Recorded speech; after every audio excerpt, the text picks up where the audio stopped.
My stepfather claimed to be a war hero, mocking my late father who actually was. But he got exposed. I don't even know where to begin or if anyone will even read this, but I feel like I'm going to explode if I don't get this out. I need an outside perspective because I think I'm losing my mind. The whole thing started, or maybe just reached its peak, a few months ago. We were having one of those weekend asados in the backyard, and my stepfather, Oscar, was holding court as usual. He raised his glass of aguardiente, pointed it towards the mantelpiece inside where a photo of my late father sits, and said, loud enough for all the neighbors to hear, "To the heroes. A real hero wouldn't die that easily, though. You gotta know when to duck." Everyone laughed, that polite, uncomfortable titter you do when a joke lands badly. But I just stood there, my fork frozen halfway to my mouth. I felt a sharp, metallic taste fill my mouth and realized I'd bitten the inside of my cheek so hard it was bleeding. That's been my life for the past 5 years, biting my tongue and tasting my own blood. We live in Suba, in Bogota. It's one of those neighborhoods where the houses are packed tight and everyone knows everything about everyone. Your business is everyone's business, and the weekend barbecues are basically a public stage. It's where reputations are made and destroyed over grilled chorizo and cheap beer. And on that stage, my stepfather is the star. My dad was a soldier, a real one. He died in the line of duty when I was 15. He wasn't a man of many words. His heroism wasn't loud. It was in the quiet way he carried himself, the look of profound sadness in his eyes sometimes, and the single worn commendation for valor that sits in a simple frame next to his photograph. He never, ever talked about what he did. That photo is my entire world. It's him in his uniform, looking tired but with a small, gentle smile. He was my hero. He is my hero. Then there's Oscar. My mom. Married him 2 years after my dad passed. He's the complete opposite. He's a walking, talking thunderstorm of a man. Booming laugh, crushing handshakes, a personality so big it sucks all the air out of a room. And he's a war hero. At least that's what he tells everyone. He has this massive, gaudy shadow box he hangs in the most prominent spot in our living room, crammed with at least a dozen shiny medals. They look too new, too perfect. He's always telling stories of his time in the jungle, full of daring escapes and single-handedly fighting off insurgents. But if you ask him for details, like a unit or a specific year, he just claps you on the shoulder and says, "That's classified, my friend," and changes the subject. My mom, she just watches him with these wide, adoring eyes. After Dad died, she was a ghost. She was so broken, and I think Oscar's loud, fabricated strength was the only thing that made her feel safe again. She's his willing audience, his biggest defender. She polishes that stupid shadow box like it's a religious artifact.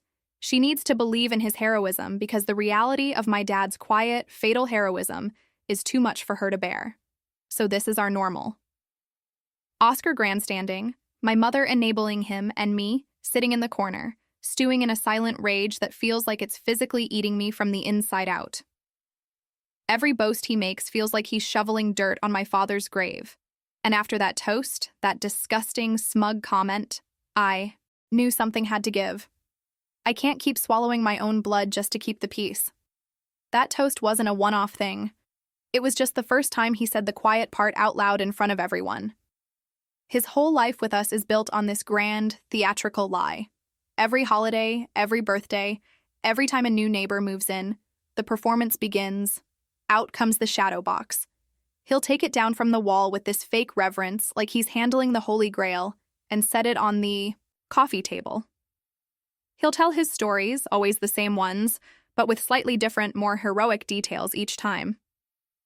The ambush near the Venezuelan border, the classified mission to retrieve a fallen comrade, a story that sounds suspiciously like a movie I once saw, the time he stared down a jaguar in the jungle. It's all bravado and bullshit, completely devoid of any verifiable facts. No battalion names, no specific dates, no locations you could ever find on a map. At first, I thought it was just pathetic. But over the years, his lies started to get cancerous. They started to creep in and poison my dad's memory. He'd be polishing one of his fake medals and glance over at my father's framed commendation. "You know, he'd say with a sigh. Some guys got all the glory for doing half the work. Paper pushers and logistics guys getting medals just for showing up. My dad was in logistics. His commendation was for ensuring a convoy of critical medical supplies got through a route that had been repeatedly attacked. He saved lives. And here was this man, this fraud, calling him a paper pusher in his own home. Every story he told was a subtle dig, a way of building his fake pedestal a little higher by kicking the foundation out from under my dad's real one. It was a slow, insidious erosion of the truth, and I was the only one who seemed to notice or care. The worst part is my mom. She's the gatekeeper of his fantasy. I've tried to talk to her so many times. I remember one night, after everyone had left in Asado, I found her just staring at his shadow box, a soft, sad smile on her face. I tried to be gentle. "Mom," I started, my voice barely a whisper. "Don't his stories ever seem a little much to you?" She didn't even look at me. She just kept her eyes fixed on the shiny metal. "He's a good man, mijo. He's strong. He keeps us safe." "Dad kept us safe," I said, my voice cracking. "Dad was strong, and he was real. What Oscar does, it's an insult to him. It's an insult to his memory." That's when she finally turned to me, and her eyes were filled with this terrifying mix of desperation and anger. It was like I was threatening to pull the floor out from under her. "Stop it," she hissed, her voice low and sharp. "Just stop. What does it matter? He makes me feel protected. After your father, I need that. Don't you dare ruin this for me." And that was it. That's the wall I always hit. Don't ruin this. As if his cheap, stolen valor is some precious, fragile thing we all have to protect. She would rather live in a comfortable lie with a man playing dress-up than face the quiet, harsh reality of the hero she lost. She's not just an audience member, she's the damn director of this whole circus, and I'm expected to sit quietly and applaud with everyone else. The final straw came a few weeks ago, at another Sunday asado. The air was thick with the greasy smoke of grilling chunchulo and the sweet smell of my neighbor's bougainvillea. Cumbia. Music was blasting from a speaker, and the whole patio was a loud, chaotic mix of laughter and kids screaming. It was the perfect stage for Oscar's theater. I was trying to make myself invisible, sitting on a plastic chair in the corner, pushing a piece of overcooked steak around my paper plate. I was just trying to survive the afternoon. Of course, he couldn't let that happen. After a few shots of aguardiente, he did his usual routine. He went inside and brought out the shadow box, presenting it to a new couple who had just moved onto the block. I could hear snippets of his monologue over the music. Complete chaos. No backup. Had to rely on pure instinct. The usual garbage. I just closed my eyes and focused on the sound of the knife scraping against my plate. But then he raised his voice. He wanted the whole yard to hear this part. He pointed one of his thick fingers at his chest, puffed out with false pride. "See, this stuff?" he said, tapping the glass of his shadow box. "You don't get this for sitting behind a desk. You earn this with blood and guts." He paused for dramatic effect, letting his audience hang on his every word. Then he turned and gestured dismissively toward our house, toward the living room window where my dad's photo and single, honorable commendation sit. He let out a short, ugly laugh. Not like some of these medals you see around, the kind a guy probably bought at the market in Usaken just to look important for a photo. The world went silent. The cumbia music, the laughter, the kids. It all just faded into a dull, distant hum. The only thing I could hear was the blood pounding in my ears, a frantic, roaring beat. Bought at the market. The words echoed in the sudden quiet of my mind. He hadn't just insulted my father's service. He'd called him a liar, a fraud. Everything he, himself, was. Something inside me didn't just break. It vaporized. The years of biting my tongue, of swallowing my own blood, of watching him desecrate my dad's memory. It all came rushing up my throat like acid. My hands started to shake, not with fear, but with a white-hot rage that was so pure it felt like a bolt of lightning had shot straight down my spine. The flimsy paper plate I was holding, heavy with food I couldn't eat, just slipped. It felt like it happened in slow motion. I watched it tumble through the air before it hit the stone patio tiles with a sound that seemed louder than an explosion. A wet, sickening smack followed by the sharp, sigh, clatter of my fork. Every single head turned towards me. The music was still playing, but no one was talking. They just stared. Oscar's smug grin faltered, replaced by a flash of annoyance.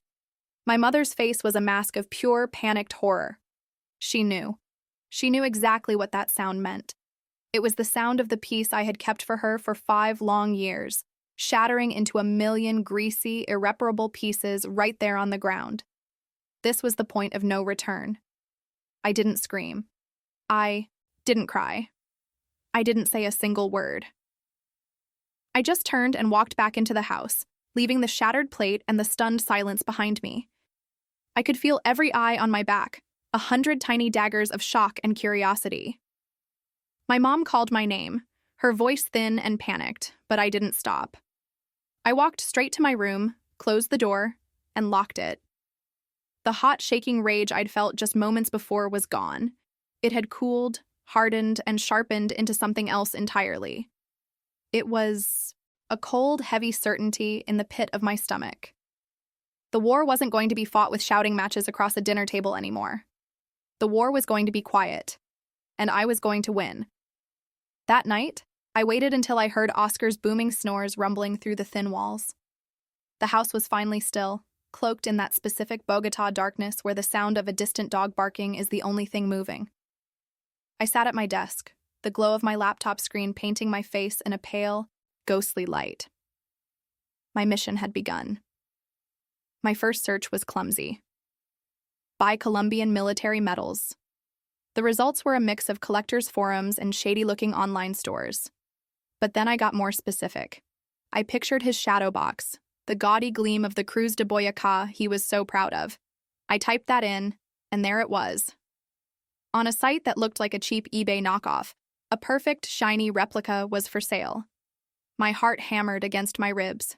It was a lead, but it wasn't proof. The real breakthrough came around 2 a.m.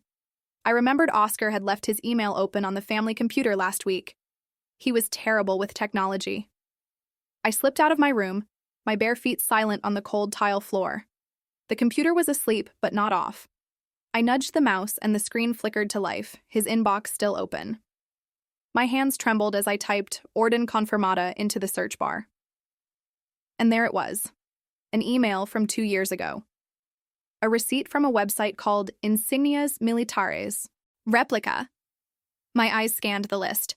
1 Cruz de Boyacá, 1 Medalla de Servicios Distinguidos, 3 Medallas al Valor, a full shopping cart of heroism. I took a picture of the screen with my phone, my breath held tight in my chest. It felt so dirty, violating his privacy like that.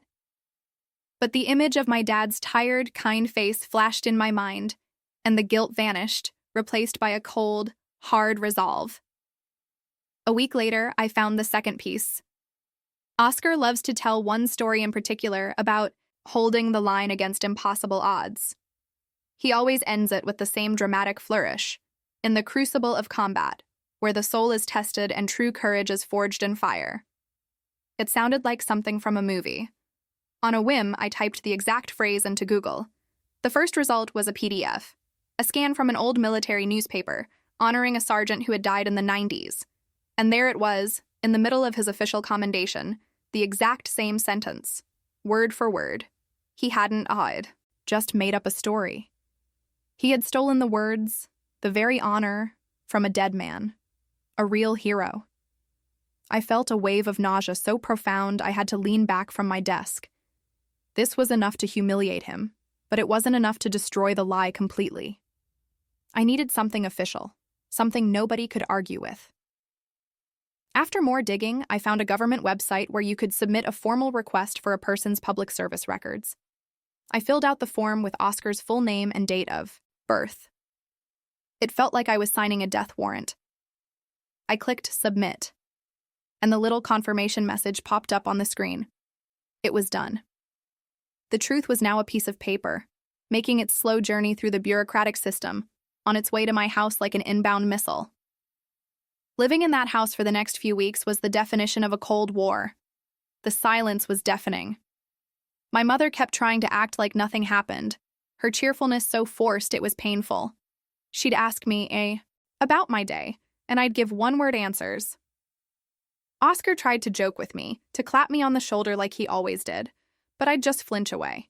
We were 3 people living in a pressure cooker, all of us just waiting for the explosion, and only I knew exactly when and how it was going to happen. The explosion I was waiting for came not from Oscar, but from my mother. She cornered me in the kitchen about a week after I sent the request. I was just getting a glass of water, and she was standing there holding a crumpled piece of paper in her fist. It was one of my printouts of the replica metal website. I must have left it in the printer tray. Her face was pale and her hands were shaking. "What is this?" she whispered, her voice so tight it was almost a squeak. "What are you doing, mijo?" I took a deep breath. Part of me was relieved that it was finally out in the open. "It's what I've been trying to tell you, Mom. It's all fake. He buys them online." I tried to keep my voice steady, to sound reasonable, not accusatory. I thought naively that if she saw the proof with her own eyes, she would finally understand. Her eyes darted to the paper and then away, as if looking at it would burn her. "I don't want to see that," she snapped, her voice gaining a sharp, defensive edge. "I want to know why you are trying to destroy this family." "He's the one destroying it with his lies." The words came out louder than I intended. "He's disrespecting Dad's memory every single day, and you just let him." That's when the tears started welling up in her eyes, hot and angry. "You will humiliate us," she hissed, taking a step closer. "You'll make us the laughingstock of the entire neighborhood. Do you have any idea what that will do to me? To us?" She gestured wildly around the small kitchen, at the life she had so carefully reconstructed. "He is a good man to me. He makes me feel safe. Why are you digging all this up? Just let it be. Don't dig up the dead." I just stared at her, my heart feeling like a cold, heavy stone in my chest. She wasn't talking about Oscar's past. She was talking about my father. To her, my defending him was the same as disturbing his rest, as bringing the pain of his loss back to the surface. She would rather have the comfortable warmth of a lie than the cold, lonely truth of her widowhood. That's when I knew I was completely on my own. I couldn't get through to her. I just turned and walked away, leaving her crying in the kitchen. The official letter arrived 2 weeks later. It was a plain, manila envelope with a government seal in the corner. I saw it sitting on top of the mail pile and my blood ran cold. I snatched it before my mom could see it, my heart pounding a frantic rhythm against my ribs. I went to my room and locked the door, sinking onto my bed.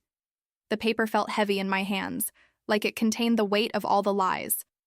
My fingers trembled as I tore it open. The document inside was dry, bureaucratic, and utterly damning. It was a single page, a summary of his official service record. I read it once, then twice, then a third time, because my brain couldn't quite process the words. Oscar wasn't a decorated combat hero. He wasn't even a grunt. He had served briefly, for a total of 11 months. His role was listed as almacenista de suministros, supply clerk. He was a glorified stock boy. But that wasn't the twist. That wasn't the part that made me feel sick to my stomach.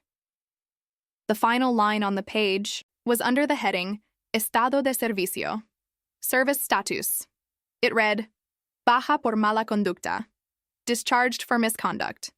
And next to it, a short typed explanation, Venta no autorizada de propiedad militar, unauthorized sale of military property. He wasn't a hero. He wasn't even an average soldier who exaggerated his past. He was a thief who got caught and kicked out in disgrace. The entire war hero persona, the shadow box, the stolen stories, it wasn't just a lie to make himself look good. It was a massive, intricate cover-up for his own pathetic failure. He built this grand monument to a fictional hero to hide the tomb of a petty criminal. The sheer, staggering depth of the deception hit me like a physical blow. Any shred of doubt, any lingering guilt I had about what I was doing, evaporated in that instant. This was no longer just about defending my father's honor. This was about tearing down a lie so monstrous it had poisoned our entire lives. I sat on my bed for what felt like hours, just staring at that piece of paper. It didn't feel like paper. It felt like a weapon. Cold, heavy, and terrifyingly powerful. The flimsy sheet with its official stamp and dry, bureaucratic text held the power to utterly annihilate a man's entire existence. And I was the one holding it. For the first time, the roaring fire of my anger was replaced by a chilling sense of dread. The question was no longer whether he was a liar. The question was what I was going to do with the truth, and whether I had the right to be the one to detonate it. My first instinct, my gut reaction, was to go big. To humiliate him on the same public stage where he'd built his fraudulent kingdom, the neighborhood asado. To make his downfall as loud and spectacular as his lies had been. But as I sat there in the quiet of my room, another image kept forcing its way into my mind. My mother's face. The way her eyes had pleaded with me in the kitchen. Don't dig up the dead. You'll humiliate us. I had been so angry with her, so frustrated by what I saw as her willful blindness. But looking at this document, I started to wonder. Maybe she wasn't just blind. Maybe she was just surviving. Did she know? On some level, did she sense that his stories were too perfect, his medals too shiny? Maybe she suspected he wasn't the hero he claimed to be. But she never could have imagined this. That the man she clung to for protection wasn't just a storyteller, but a disgraced thief who was discharged for being a common criminal. Exposing him wouldn't just be taking away her sense of safety. It would be revealing that her safety was built on the foundation of his own personal shame. It would mean that for the second time in her life, she had pinned her hopes on a man who would leave her one way or another. Would exposing him be freeing her from a lie? Or would it just be destroying the last thing she had to hold on to? The thought made my stomach churn. And this is where I start to feel like maybe I'm the asshole. Because I have to be honest with myself, and now with you guys. A part of me, a dark, ugly part I don't like to look at, wants to watch him burn. It's not just about justice for my dad anymore. I've spent the last few nights lying awake, picturing it. The next asado, the smell of the grill, the sound of laughter. And me, standing up, my voice cutting through the noise. I can see the smug, self-satisfied look on Oscar's face as I begin, and then I can see it crumble. I can imagine the shock, the whispers, the way our neighbors would suddenly be unable to look him in the eye. I can picture the absolute devastation. And that part of me, it craves that moment. It feels like vengeance. So what am I doing here? Am I really just defending a hero's memory, or am I using my father's honor as a shield for my own cruelty? There's a way to do this quietly. I could confront him alone. I could show my mom the paper and let them deal with it privately. That would be the decent thing to do, right? But the thought of him getting away with it, of him just packing his bags and spinning a new story for a new audience somewhere else, makes me feel sick. He performed his lies in public. Doesn't the truth deserve the same stage?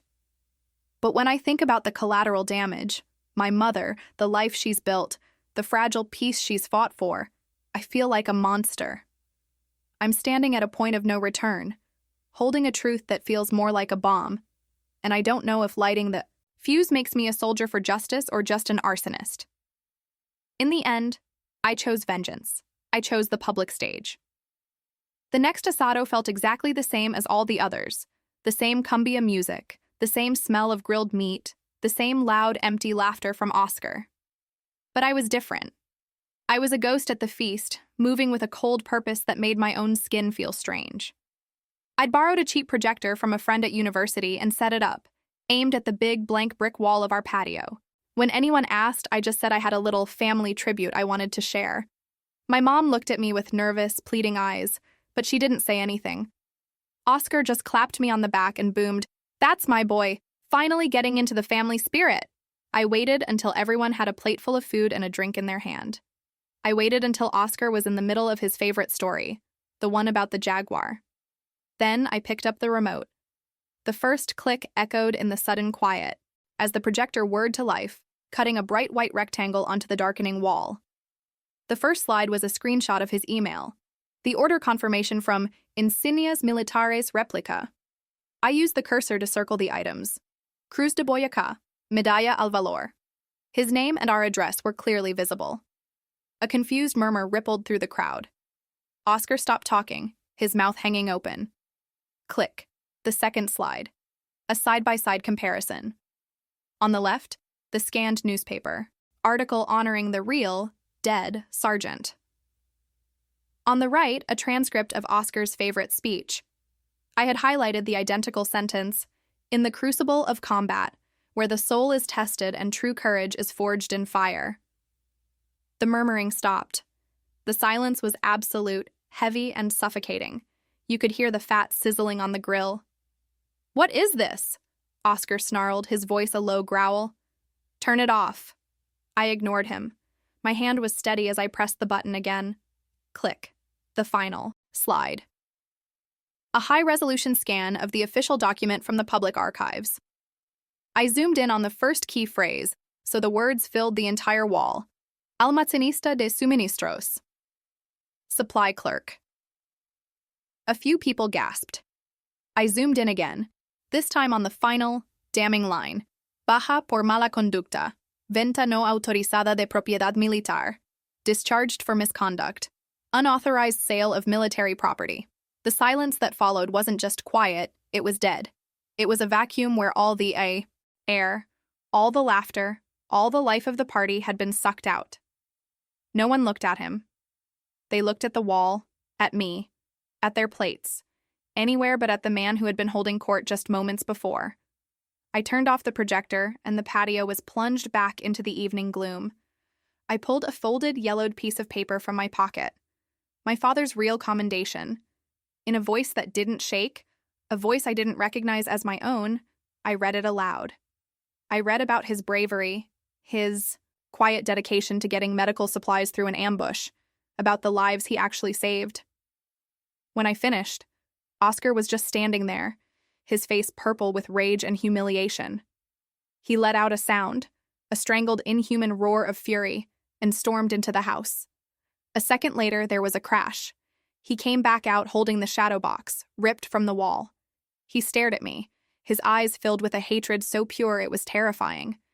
Then he threw the box onto the stone tiles, where it shattered, sending his fake medals skittering across the patio like cheap toys.